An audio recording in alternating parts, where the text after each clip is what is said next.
Nous sommes aujourd'hui 22 février, c'est la journée mondiale du scoutisme née en 1907.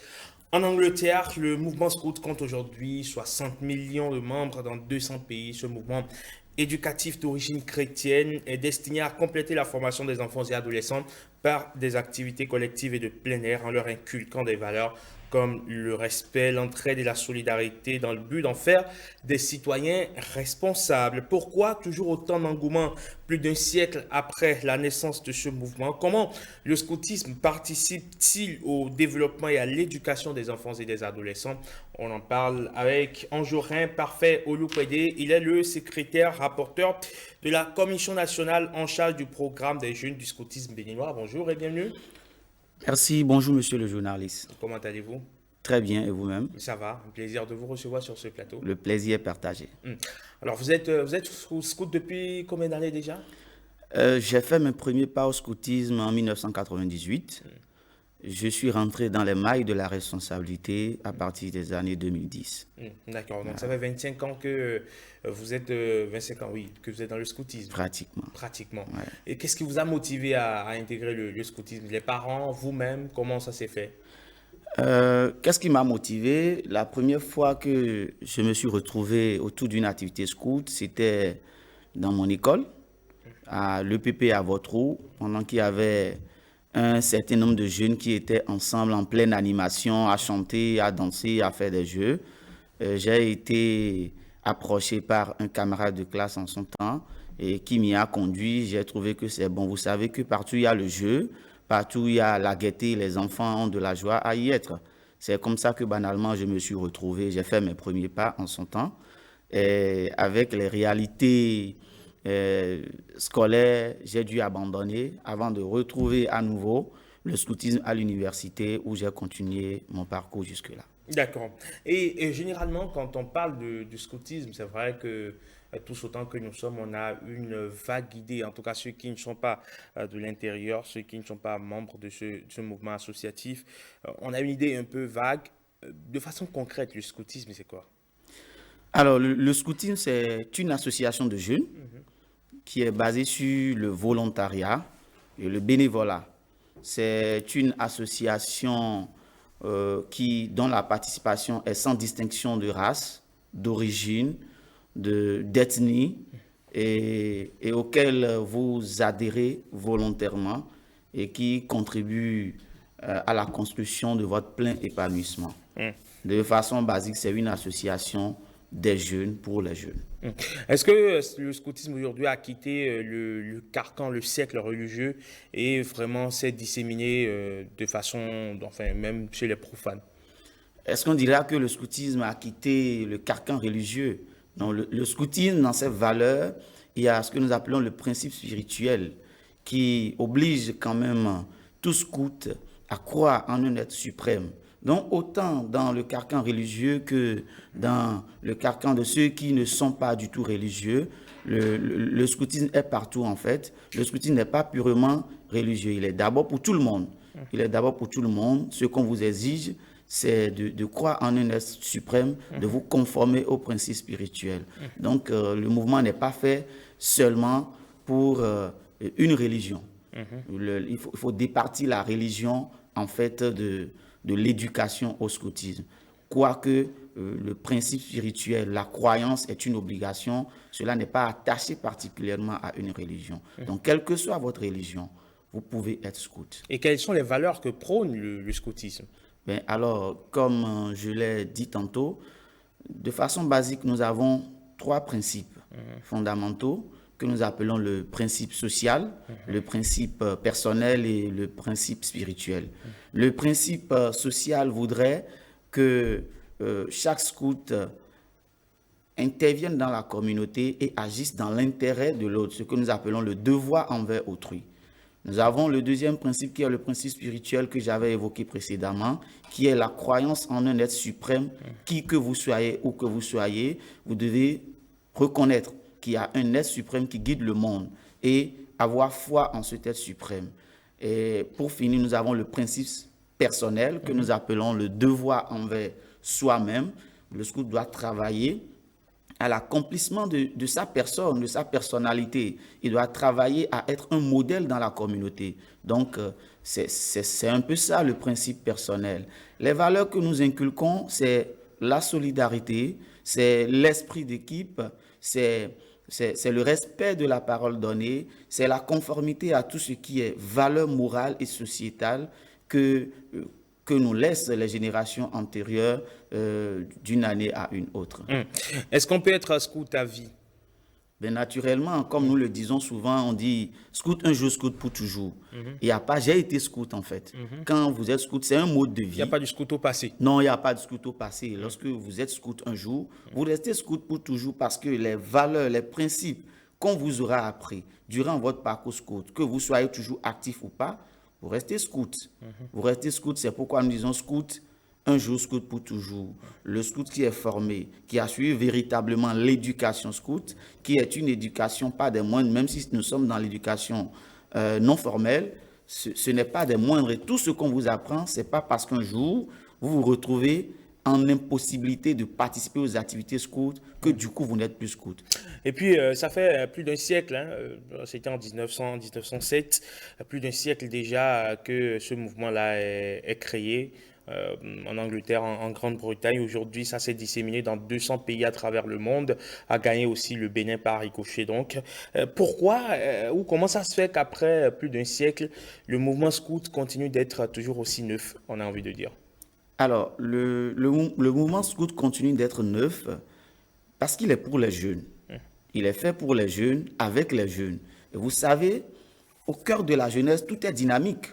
Et le scoutisme ne sait pas faire une ligne et s'est attaché à ça, restant dans son coin et ne voulant pas évoluer. Donc le scoutisme étant au cœur des jeunes, ça suit l'actualité et ça va dans le sens de tout ce qui s'intéresse aux jeunes parce qu'il faut connaître le jeune, connaître son besoin, identifier son besoin et y répondre. Et lorsque vous êtes avec les jeunes, vous identifiez leurs besoins et vous y répondez, c'est naturellement que quotidiennement, vous avez les jeunes avec vous parce que quand le jeune vient, il trouve son intérêt. Quand le jeune vient, il se sent utile dans la société. Quand le jeune arrive, on lui apprend à s'accomplir, à être un homme. Et lorsque vous avez une association comme ça, qui est non seulement bénévole, mais qui s'intéresse à l'accomplissement du jeune, il n'y a pas autrement, il ne peut en être autrement que constamment les jeunes s'intéressent maintenant et toujours ça sera ainsi, puisque nous autres adultes dans le scoutisme, nous avons pour mission de réfléchir constamment. Nous avons pour mission de réfléchir quotidiennement et accompagner les jeunes dans ce processus. Et lorsque vous avez les jeunes qui vivent cet idéal et des adultes engagés bénévolement qui sont prêts à faire le travail, il ne peut en être autrement. Le scoutisme a d'ailleurs au niveau mondial, l'OMMS a fixé une vision où normalement, au deadline 2023, nous devons atteindre 100 millions de jeunes à travers le monde. Et ce travail se fait et constamment. Et je pense que le scoutisme a de belles avenirs devant lui. Alors, sur le plan national, comment le scoutisme est organisé? Sur le plan national, le scoutisme béninois a des organes décentralisés. Par exemple, nous avons des régions qui répondent à l'ancien découpage territorial du Bénin, à savoir nous avons la région scout Atlantique littoral, Borgo Alibori, Monokofo, Ouémé Plateau, les anciens découpages, ce qui vous fait 6 régions. Mais nous avons une dernière région à statut particulier, qui est la région scout des universités, qui rassemble tous les scouts de toutes les universités du Bénin. Et ce qui veut dire qu'au scoutisme béninois, nous avons 7 régions scouts. Dans les régions scouts, vous avez encore des organes décentralisés que nous appelons les districts. Et chaque district est constitué de groupes. Chaque groupe est constitué d'unités. Et dans les unités, vous avez les équipes. C'est une structuration qui est faite de la base jusqu'au niveau national. Ce qui fait que la fluidité de l'information, la maîtrise des activités qui se fait peut remonter facilement au niveau de la nationale. Et c'est d'ailleurs la méthode, la vie en équipe, la méthode que Baden-Powell même a recommandée à travers la vie au scoutisme. Et comment ça se fait l'adhésion dans le mouvement scout au Bénin? J'ose croire que à ma descente de ce plateau, monsieur le journaliste, vous avez envie d'intégrer le scoutisme et ce serait On fait un gros l'occasion. coucou à nos collègues donc, de l'ORTB qui sont bien connus dans votre mouvement. Je pense à Jean-Paul Ibi-Koulé. C'est d'ailleurs le commissaire national chargé du Voilà. programme des jeunes. Donc, je pense également à Stanislas Tonakpa, Ouais. qui est donc au service infographique de l'ORTB de la télévision nationale. Donc, voilà, on est bien représenté. Hein. Naturellement, Voilà. naturellement, mais vous avoir en plus ne serait pas du gâchis. Je Pourquoi voudrais pas? expliquer que pour intégrer le scoutisme, vous le décidez. Vous le décidez. Il faut juste avoir la volonté d'intégrer et d'identifier ou d'en parler à un ami scout que vous connaissez ou d'identifier un groupe ou une unité scout que vous connaissez et vous y présenter et vous êtes les bienvenus. Il n'y a pas de conditions particulières. Toutefois, nous avons des tranches d'âge auxquelles nous acceptons les jeunes. Je pense que le plus petit enfant, à partir de 6 ans, peut intégrer le scoutisme. Et nous recevons les jeunes jusqu'à l'âge de 23 ans pour la dernière branche du scoutisme béninois. D'accord. Au-delà de cet âge-là, si vous avez envie de faire le scoutisme, il y a quand même une politique de gestion des ressources adultes qui vous reçoit et vous permet d'être vous, en raison de vos compétences, des accompagnateurs des jeunes au sein de l'association. D'accord. Et voilà, quelles sont les activités prévues aujourd'hui? C'est la journée donc mondiale du scoutisme, c'est votre journée, j'ai envie de dire. Quelles sont les activités prévues déjà au plan mondial? Quel est le thème retenu à l'international donc? Et quelles sont les activités prévues dans ce sens? Alors, les activités, aujourd'hui, le 22 février, c'est la journée du souvenir. Nous appelons le Fiking Day, d'autres disent encore journée du fondateur. Au cours de cette journée, il est fait obligation à tout scout de mettre de façon symbolique son foulard, quelle que soit sa position, quelle que soit son activité.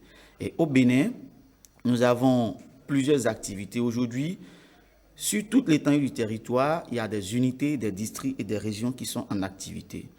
À l'UAC, le week-end, en raison du calendrier académique, c'est différé pour le week-end où les scouts seront en activité. Quand vous allez dans la région de l'Ouémé Plateau, il y a des scouts qui sont en activité. Et quand vous allez dans le Borgo, à Libori, aujourd'hui même pendant que nous parlons, il y a les scouts du Borgo à Libori qui ont une activité de sensibilisation et de salubrité au niveau de la mairie, au niveau de la cour royale de Niki. Nous avons également accès d'activités et des activités de découverte, mais il faut dire que principalement ce qui a été retenu pour cette année, c'est de faire des activités d'impact communautaire. Genre, aller visiter les personnes à besoins spécifiques, rester à leur côté, faire la salubrité de notre environnement, sensibiliser les gens sur tout ce qui est thématique en lien avec la lutte contre la pollution de l'environnement. Ce sont les lignes directives que nous ont fixées le MMS et que la commissaire générale du scoutisme béninois, la cheftaine Evelyne Messavi, que je salue au passage, a eu l'occasion de repréciser les directives à suivre au cours de cette activité. Donc, toutes les unités, tous les districts et les régions sont censés s'organiser à partir d'aujourd'hui, jusqu'au week-end, pour ceux qui ne pourront pas tenir les activités courant les jours ouvrables, de tenir de ces activités d'impact communautaire, comme je l'ai dit, aller faire des salubrités, aller faire des sensibilisations, aller au chevet des personnes à besoins spécifiques dans les orphelinats, pourquoi pas dans des centres accueillant des gens avec une défaillance mentale. Voilà un peu les directives qui ont été données par la commissaire générale et auxquelles tous les responsables scouts s'attellent pour la mise en application. En gros, tout le monde est invité, hein, tous les scouts donc, sont invités évidemment à faire un geste au service de la communauté. Bien sûr, en résumé, c'est cela. Qu'est-ce que vous avez envie de dire, mon cher Angerin Parfait Ouloupédé? Vous êtes donc le secrétaire rapporteur de la Commission nationale en charge du programme des jeunes du scoutisme béninois. Qu'est-ce que vous avez envie de dire pour clore cet entretien? Alors, merci, monsieur le journaliste. Je voudrais rappeler, parce que ça pourrait prêter à confusion, je voudrais rappeler au mien, parce que je suis commissaire scout de la région des universités. D'accord. Et également le secrétaire rapporteur de la Commission nationale chargée du programme des jeunes, titre pour lequel je suis d'ailleurs là. Voilà. Je voudrais remercier les responsables déjà au niveau national pour tout ce qui se fait afin que la vision 2023 puisse être atteinte. La deuxième chose, c'est que je voudrais appeler chaque scout à se rappeler de sa promesse, de son engagement à toujours servir partout où besoin sera. Et pour finir, je voudrais inviter les autorités à regarder du côté du scoutisme, parce que nous faisons un travail formidable et on dit que la jeunesse reste le bénin de demain. Et si nous travaillons à pouvoir former des citoyens modèles, le scoutisme a besoin d'appui et d'accompagnement, il le faut. Et à tous les autres, à toute la population, parents, amis et autres, inscrivez vos enfants au scoutisme. C'est gratuit. On ne vous demande rien pour le faire. Inscrivez vos enfants, donnez-nous l'occasion de vous former des bons citoyens pour l'avenir. On vous apprend aussi la communication dans le scoutisme. Ben, ça dépend, hein, on vous apprend tout au niveau du scoutisme. D'accord, parce que vous communiquez si bien, bien évidemment. Merci. Il ne saurait d'ailleurs en être autrement. Merci d'être passé sur 5 sur 7 matin. Au plaisir de vous retrouver, pas forcément à l'occasion d'une autre journée du scoutisme, mais pourquoi pas à l'occasion d'autres thématiques à aborder par ici. Alors, merci monsieur le journaliste. Notez que nous sommes là. Dès que vous avez besoin de nous, n'hésitez pas. Nous sommes prêts à partager nos expériences, à partager nos connaissances avec la jeunesse. C'est cela notre raison d'être. Très bien, merci beaucoup et à très bientôt. À très bientôt.